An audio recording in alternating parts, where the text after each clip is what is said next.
So మరి ఈ పాష్ అనే కేసులో ఒకవేళ అమ్మాయి కేసు పెట్టింది అనుకుందాం, ఎవిడెన్సెస్ అనేవి అంత ఈజీ కాదు సేకరించడం. సో అట్లాంటప్పుడు ఎట్లా అది ఈమె చెప్పింది నిజమేనా, ఈమె పెట్టిన కేసు వర్తిస్తుందా లేదా, లేకుంటే ఉత్తిగా అని సతాయించడానికి చేస్తుంది? ఎందుకంటే ఆ ప్రొవిజన్ ఎక్కువ కనిపిస్తుంది మీరు చెప్తున్న వాటిలన్నిట్లో కూడా.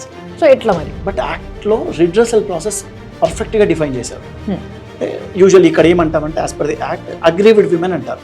ఎవరైతే అమ్మాయి ఇబ్బంది పడింది, పలానా వ్యక్తి సో అండ్ సో వ్యక్తి నాకు సో అండ్ సో టైంలో నన్ను ఇట్లా హరాస్ చేశాడు, సెక్షువల్ హరాస్ ఇలా చేశాడు అని చెప్పి రిటర్న్ కంప్లైంట్ ఇచ్చి ఐసీకి ఇవ్వాలి.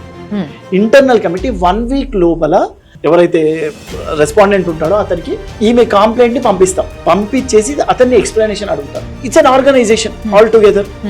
ఈ అబ్బాయి ఏమంటారు ఎంప్లాయ్ ఎవరైతే ఉన్నారో అతనికి కాంటాక్ట్స్ ఉంటాయి. అవును. సో అతని పైన ఎంక్వైరీ పెడతారు. ఓకే. అసలు ఈ ఇచ్చిన కంప్లైంట్ లో వాట్ ఈస్ ది జెన్యూనిటీ.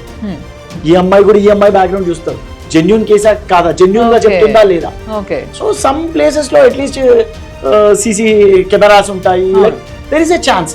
అన్నిటికంటే ముందు వాళ్ళ టీమ్ మెంబర్స్ అడుగుతారు కదా, at least being an same organization లో ఉంటారు కాబట్టి దే విల్ గెట్ ఎవిడెన్స్. అవును. సో ఆ ఎవిడెన్స్ బట్టి వీళ్ళు వర్కౌట్ చేస్తారు.